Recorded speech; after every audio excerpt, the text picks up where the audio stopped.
या व्हिडिओमध्ये आपण पुढील प्रश्नाचा सराव करणार आहोत। तर प्रश्न असा आहे की दोन संख्यांची बेरीज 7 आहे आणि त्या दोन संख्यांमधील फरक 5 असेल तर त्या दोन संख्या शोधा। आपल्याला त्या दोन्ही संख्या शोधायच्या आहेत। मग काय करायचं तर त्या दोन्ही संख्या आपण मानून घ्यायच्या।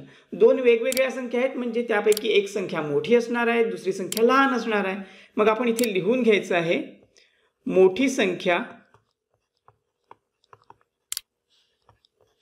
x व लहान संख्या y मानू। आता दोन्ही संख्या मानून झालेल्या आहेत। आपल्याला पहिली अट काय सांगितली आहे की त्या दोघांचीही बेरीज केली तर उत्तर 7 येतं। म्हणून इथे लिहून घ्यायचं आहे पहिल्या अटीवरून त्या दोघांची बेरीज 7 आहे म्हणजे x आणि y या दोघांची बेरीज करावी लागेल। तर म्हणून x अधिक y बरोबर 7। तर हे जे आपल्याला समीकरण मिळालं या समीकरणाला आपण नंबर 1 देऊया। त्यानंतर पुढे आपल्याला सांगितलं आहे की त्या दोन्ही संख्यांमधील फरक 5 आहे। फरक आहे म्हणजे ही वजाबाकी आहे। मग इथे लिहून घ्यायचं आहे दुसऱ्या अटीवरून। आता काय करायचं मोठ्या संख्येतून लहान संख्या वजा करायची। मोठी संख्या आपण x मानलेली आहे त्यामधून लहान संख्या y वजा करायची आणि हा दोघांचाही फरक किती आहे 5 आहे म्हणजे ही वजाबाकी 5 आहे। तर हे आपल्याला दुसरं समीकरण मिळालं। दोन समीकरण मिळालेली आहेत। आता आपण काय करूया दोन्ही समीकरणांचं निरीक्षण केलं तर दोघांमध्ये बघा y चल आहे, दोघांचंही चिन्ह वेगवेगळं आहे म्हणजे इथे जर आपण या दोन्ही समीकरणांची बेरीज केली तर y चलाचं निरसन करू शकतो। म्हणून इथे लिहून घ्यायचं आहे समीकरण 1 व समीकरण 2 यांची बेरीज करू। मग बेरीज करण्यासाठी काय करायचं दोन्ही समीकरणे एकाखाली एक लिहून घ्यायची। अगोदर पहिलं समीकरण लिहूया x अधिक y बरोबर 7। अगदी त्याच्या खाली दुसरं समीकरण लिहायचं x वजा y बरोबर 5। तर इथे आपण बेरीज करणार आहोत म्हणून बेरजेचं चिन्ह। बेरीज काय येईल बघा x अधिक x उत्तर आलं 2x। त्यानंतर अधिक y वजा y हे दोन्ही निघून गेलं उत्तर 0 आलं, ते लिहिण्याची गरज नाही। त्यानंतर बरोबर चिन्हाच्या पलीकडे 7 अधिक 5 उत्तर आलं 12।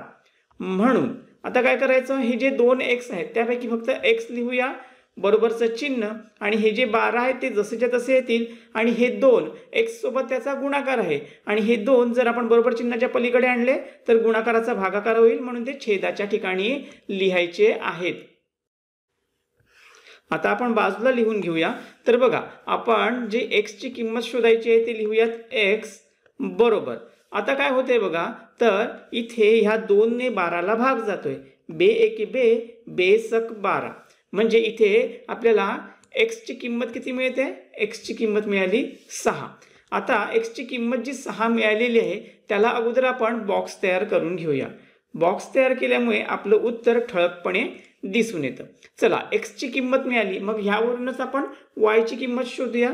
म्हणून x बरोबर 6 ही किंमत काय करायचं आहे कोणत्याही एका समीकरणात ठेवायची। आपण समीकरण 1 मध्ये ठेवूयात म्हणून इथे लिहायचं आहे समीकरण 1 मध्ये ठेवू। तर त्यासाठी समीकरण 1 जसंच्या तसं लिहून घ्यायचं आहे x अधिक y बरोबर 7। म्हणून x ची किंमत आहे 6 अधिक y बरोबर 7 म्हणून y बरोबर हे 7 जसंच्या तसे आले आणि हे जे 6 आहेत बरोबर चिन्हाच्या पलीकडे गेल्यानंतर धन 6 चे ऋण 6 होतील म्हणजे वजा 6 झाले। म्हणून y बरोबर 7 वजा 6 उत्तर आलं 1।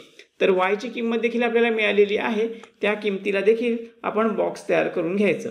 आपण x आणि y यांच्या किमती शोधलेल्या आहेत मात्र x आणि y आपण काय मानलं होतं त्या दोन्ही संख्या मानल्या होत्या म्हणून पुढे लिहून घ्यायचं आहे म्हणून त्या दोन्ही संख्या पहिली संख्या आहे 6 व दुसरी संख्या आहे 1 आहेत।